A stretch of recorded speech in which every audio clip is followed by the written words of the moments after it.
you know that we told you at the end of last week, Justice Stevens is retiring, so we're going to have a new Supreme Court justice. There's a lot of speculation as to who the nominee is going to be. They say the list got a little longer today. Last week, I told you about some of the front runners. But the interesting news today is one possible addition to that list. Hillary Rodham Clinton. Uh-oh. Okay, everybody calm down. First, she was suggested by, of all people, Orrin Hatch, conservative Republican from Utah. Now, that's curious. When I saw that, I was like, what's he up to? Or what don't I know about Hillary Clinton? Because here's what he said. He said, I like Hillary Rodham Clinton. I think she's done a good job for the country, not just for the Democrats. That's Orrin Hatch saying that? Republican from Utah. I thought, oh my God, I can't think of a worse endorsement for Hillary. I mean, like, the first thing I thought, man, is Hillary so part of the Washington establishment now that the Republicans don't see her as a threat?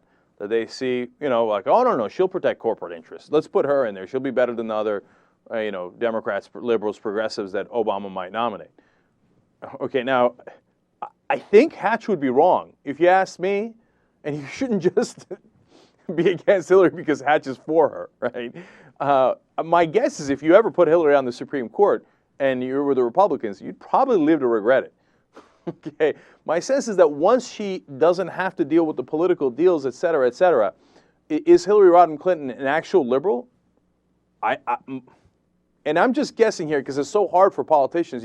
You lose track of what they really believe, right? Because of all the deals, et cetera, et cetera. Well, my guess is Hillary's a bigger liberal than Obama is. And that if you put her on the Supreme Court, she'd go House. She'd be like, oh, yeah, no, that's cool. Ruth, let's roll up our sleeves. Sonia, come on, let's go. Let's change this thing up, okay? All right, let's get to work. So, I mean, I'm kind of excited by that idea. But the White House has come out and poo-pooed it. And they said, no.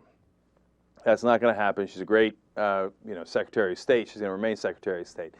Look, I'd be surprised by the move. I think she's in the middle of a lot of things, very important things like the situation in Israel, our two wars, et cetera, et cetera. But there could come a day where that's a logical move. I don't think today's that day. And if that happened, and if the Republicans think that Hillary's going to, play ball as she has as a politician, I think they're mistaken. I think she's playing ball as a politician because she thinks she has to. Now, you might not agree with that, and I don't agree with that in a lot of ways. But I think that if you let the politics go, Hillary would go back to being a real kick-ass progressive. So let me dream a dream that one day that could happen for her sake and for the country's sake.